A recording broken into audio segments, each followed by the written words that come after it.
Hello everyone. आज की कहानी है पत्नी का अतीत। कहानी अगर अच्छी लगे तो लाइक करें, शेयर करें और प्यार भरी कहानी चैनल को सब्सक्राइब करें। सुमित की गुस्से भरी आवाज़ सुनते ही अंजलि चौंक उठी। उसका मूड खराब था। वह तो सुमित के आने का इंतज़ार कर रही थी कि कब सुमित आए और वह अपना गुस्सा उस पर बरसाए, क्योंकि आज सुबह ऑफिस जाते समय सुमित ने वादा किया था कि शाम को कहीं घूमने चलेंगे, उसके बाद खरीदारी करेंगे, खाना भी आज होटल में ही खाएंगे। शाम को 6 बजे से पहले घर पहुंचने का वादा किया था।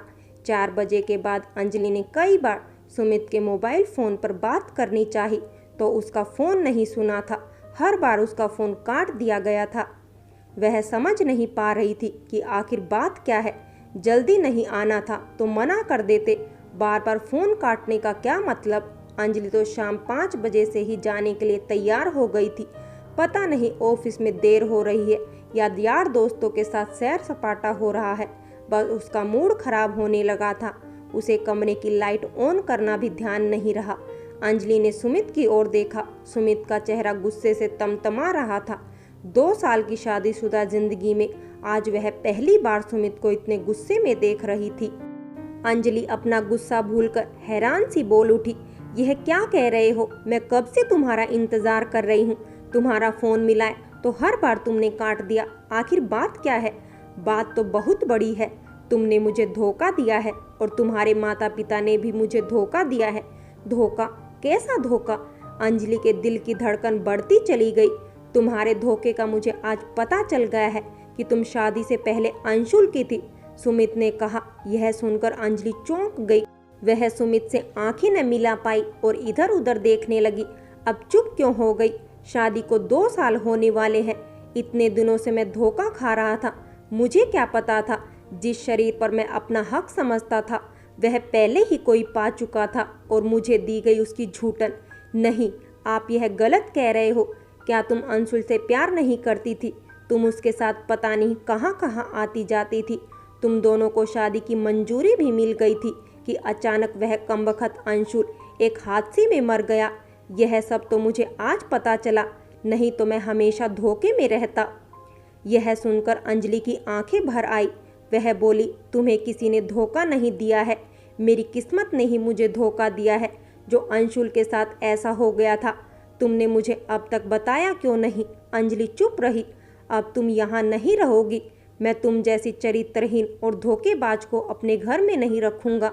सुमित, मैं चरित्रहीन नहीं हूँ, मेरा यकीन करो। प्रेमी ही तो मरा है, तुम्हारे माँ बाप तो अभी जिंदा हैं।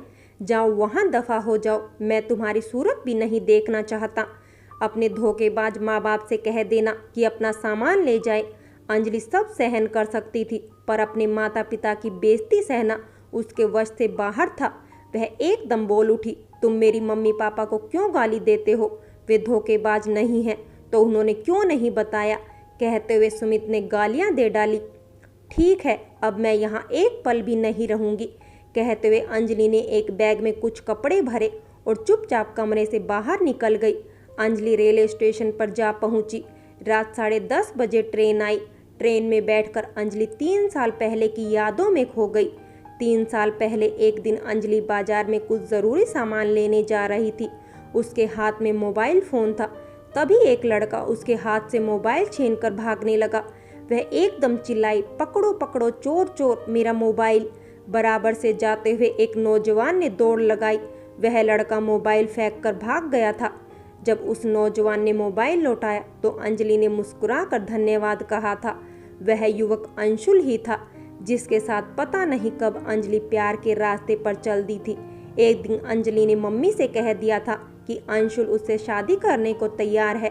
अंशुल के मम्मी पापा भी इस रिश्ते के लिए तैयार हो गए। पर उस दिन अचानक अंजलि के सपनों का महल रेत के घरौंदे की तरह ढह गया जब उसे पता चला मोटरसाइकिल पर जाते समय एक ट्रक से कुचल जाने पर अंशुल की मौत हो गई। अंजलि कई महीने तक दुख के सागर में डूबी रही। उस दिन पापा ने बताया था कि एक बहुत अच्छा लड़का सुमित मिल गया है। वह प्राइवेट नौकरी करता है। अंजलि की सुमित से शादी हो गई। एक रात सुमित ने कहा था, तुम बहुत खूबसूरत हो अंजलि। मुझे तुम जैसी ही घरेलू व खूबसूरत पत्नी चाहिए थी। मेरे सपने सच हुए। जब कभी अंजलि सुमित की बाहों में होती थी तो अचानक ही एक विचार से कांप उठती थी कि अगर किसी दिन सुमित को अंशुल के बारे में पता चल गया तो क्या होगा। क्या सुमित उसे माफ़ कर देगा? नहीं, सुमित कभी उसे माफ़ नहीं करेगा, क्योंकि सभी मर्द इस मामले में एक जैसे होते हैं। तब क्या उसे बता देना चाहिए? नहीं, वह खुद अपने पैरों पर कुल्हाड़ी क्यों मारे। आज सुमित को पता चल गया और जिस बात का उसे डर था वही हुआ। पर वह शक, नफरत और अनदेखी के बीच कैसे रह सकती थी। सुबह अंजलि मम्मी पापा के पास पहुंच चुकी थी। अंजलि के कमरे से निकल जाने के बाद भी सुमित का गुस्सा बढ़ता ही जा रहा था। वह सोफे पर पसर गया। धोखेबाज, न जाने खुद को क्या समझती है वह। अच्छा हुआ आज पता चल गया, नहीं तो पता नहीं कब तक उसे धोखे में ही रखा जाता। 2-3 दिन में ही पास पड़ोस में सभी को पता चल गया। काम वाली बाई कमला ने भी साफ साफ कह दिया, देखो बापूजी, अब मैं काम नहीं करूंगी। जिस घर में औरत नहीं होती वहां मैं काम नहीं करती। आप मेरा हिसाब कर दो। सुमित ने कमला को समझाते हुए कहा, देखो काम न छोड़ो, 100-200 रुपये और बढ़ा लेना। नहीं बापूजी, मेरी भी मजबूरी है, मैं यहाँ काम नहीं करूँगी। जब तक दूसरी काम वाली न मिले तब तक तो काम कर लेना कमला। नहीं बापूजी, मैं एक दिन भी काम नहीं करूँगी, कहकर कमला चली गई। 4-5 दिन तक कोई भी काम वाली बाई न मिली तो सुमित के सामने बहुत बड़ी परेशानी खड़ी हो गई। सुबह घर व बर्तनों की सफाई, शाम को ऑफिस से थका सा वापस लौटता तो पलंग पर लेट जाता। उसे खाना बनाना नहीं आता था, कभी बाजार में खा लेता। दिन तो जैसे तैसे कट जाता, पर बिस्तर पर लेटकर जब सोने की कोशिश करता तो नींद आंखों से बहुत दूर हो जाती। अंजलि की याद आते ही गुस्सा व नफरत बढ़ जाती। रात को देर तक नींद न आने के चलते सुमित ने शराब के नशे में डूबकर अंजलि को भुलाना चाहा। वह जितना अंजलि को भुलाना चाहता वह उतनी ही ज़्यादा याद आती। एक रात सुमित ने शराब के नशे में मदहोश होकर अंजलि का मोबाइल नंबर मिलाकर कहा, तुमने मुझे जो धोखा दिया है उसकी सज़ा जल्दी ही मिलेगी। मुझे तुमसे और तुम्हारे परिवार से नफरत है। मैं तुम्हें तलाक दे दूंगा। मुझे नहीं चाहिए एक चरित्रहीन और धोखेबाज पत्नी। अब तुम सारी उम्र अंशुल के गम में ही रोती रहना। उधर से कोई जवाब नहीं मिला। सुन रही हो या बहरी हो गई? सुमित ने नशे में बहकते हुए कहा। यह क्या, आपने शराब पी रखी है? वहाँ से आवाज़ आई। हाँ पी रखी है, मैं रोज पीता हूँ, मेरी मर्जी। तू कौन होती है मुझसे पूछने वाली, धोखेबाज कहीं की। उधर से फ़ोन बंद हो गया। सुमित ने फ़ोन एक तरफ फेंक दिया और देर तक बड़बड़ाता रहा। ऑफिस और आस पड़ोस के कुछ साथियों ने सुमित को समझाया कि शराब के नशे में डूबकर अपनी ज़िंदगी बर्बाद मत करो। इस परेशानी का हल शराब नहीं, पर सुमित पर कोई असर नहीं पड़ा। वह शराब के नशे में डूबता चला गया। एक शाम सुमित घर पर ही शराब पीने की तैयारी कर रहा था कि तभी दरवाजे पर दस्तक हुई। सुमित ने बुरा सा मुंह बनाकर कहा, इस समय कौन आ गया मेरा मूड खराब करने को। सुमित ने उठकर दरवाज़ा खोला तो चौंक उठा। सामने उसका पुराना दोस्त आनंद अपनी पत्नी प्रिया के साथ था। आओ आनंद। अरे यार, आज इधर का रास्ता कैसे भूल गए? सीधे दिल्ली से आ रहे हो क्या? सुमित ने पूछा। हाँ, आज ही आने का प्रोग्राम बना था। तुम्हें 2-3 बार फ़ोन भी मिलाया पर बात नहीं हो सकी। आओ अंदर आओ, सुमित ने मुस्कुराते हुए कहा। सुमित ने मेज पर रखी शराब की बोतल, गिलास व खाने का सामान वगैरह उठाकर एक तरफ रख दिया। आनंद और प्रिया सोफे पर बैठ गए। आनंद और सुमित अच्छे दोस्त थे, पर वह आनंद की शादी में नहीं जा पाया था। आज पहली बार दोनों उसके पास आए थे। सुमित ने प्रिया की ओर देखा तो चौंक गया। 3 साल पहले वह प्रिया से मिला था आगरा में, जब आनंद और सुमित लाल किला में घूम रहे थे। एक बूढ़ा आदमी उनके पास आकर बोला था, बापूजी आगरा घूमने आए हो? हाँ, आनंद ने कहा। कुछ शौक रखते हो? बूढ़े ने कहा। वे दोनों चुपचाप एक दूसरे की तरफ देख रहे थे। बापूजी आप मेरे साथ चलो, बहुत खूबसूरत है, उम्र भी ज़्यादा नहीं है, बस कभी कभी आप जैसे बाहर के लोगों को खुश कर देती है, बूढ़े ने कहा था। वे दोनों उस बूढ़े के साथ एक पुराने से मकान पर पहुंच गए। वहां तीखे नैन नक्श वाली सांवली सी खूबसूरत लड़की बैठी थी। आनंद उस लड़की के साथ कमरे में गया था, पर वह नहीं, वह लड़की प्रिया थी, अब आनंद की पत्नी है। क्या आनंद ने देह बेचने वाली उस लड़की से शादी कर ली? पर क्यों? ऐसी क्या मजबूरी हो गई थी जो आनंद को ऐसी लड़की से शादी करनी पड़ी? भाभी जी दिखाई नहीं दे रही? आनंद ने सुमित से पूछा। वह मायके गई है। सुमित के चेहरे पर नफरत और गुस्से की रेखाएं फैलने लगी। तभी तो जाम की महफिल सजाए बैठे हो। यार तुम तो शराब से दूर भागते थे, फिर ऐसी क्या बात हो गई कि शराब पीनी पड़ी? ऐसी कोई खास बात नहीं है, बस वैसे ही पीने का मन कर रहा था, सोचा कि 2 पैक लगा लूं। सुमित उठता हुआ बोला, मैं तुम्हारे लिए खाने का इंतजाम करता हूँ। अरे भाई, खाने की तुम चिंता न करो, खाना प्रिया बना लेगी और खाने से पहले चाय भी बना लेगी। रसोई के काम में बहुत कुशल है यह, आनंद ने कहा। सुमित चुप रहा, पर उसके दिमाग में यह सवाल घूम रहा था कि आखिर आनंद ने प्रिया से शादी क्यों की। प्रिया उठकर रसोई घर में चली गई। सुमित ने आनंद को सब कुछ सच बता दिया कि उसने अंजलि को घर से क्यों निकाला है। आनंद ने कहा, पहचानते हो अपनी भाभी प्रिया को? हाँ, पहचान तो रहा हूँ, पर क्या वह वही है जब आगरा में हम दोनों घूमने गए थे? हाँ सुमित, यह वही प्रिया है। उस दिन आगरा के उस मकान में वह बूढ़ा ले गया था। मैंने प्रिया में पता नहीं कौन सा खिंचाव व भोलापन पाया कि मेरा मन उससे बातें करने को बेचैन हो उठा था। मैंने कमरे में पलंग पर बैठते हुए पूछा था, तुम्हारा नाम? यह सुनकर वह बोली थी, क्या करोगे जानकर? आप जिस काम से आए हो वह करो और जाओ। तब मैंने कहा था, नहीं, मुझे उस काम में इतनी दिलचस्पी नहीं है, मैं तुम्हारे बारे में जानना चाहता हूँ। वह बोली थी, मेरे बारे में जानना चाहते हो? मुझसे शादी करोगे क्या? उसने मेरी ओर देखकर कहा तो मैं एकदम सकपका गया था। मैंने उससे पूछा था, पहले तुम अपने बारे में बताओ ना। उसने बताया था, मेरा नाम प्रिया है, वह मेरा चाचा है जो आपको यहाँ लेकर आया है। आगरा में एक कस्बा फतेहाबाद है, हम वहीं के रहने वाले हैं। मेरे माता पिता की एक बस हादसे में मौत हो गई थी। उसके बाद मैं चाचा चाची के साथ घर रहने लगी। मैं 12वीं में पढ़ रही थी तो एक दिन चाचा ने आगरा लाकर मुझे इस काम में धकेल दिया। चाचा के पास थोड़ी सी जमीन है जिसमें साल भर के गुजारे लायक ही अनाज होता है।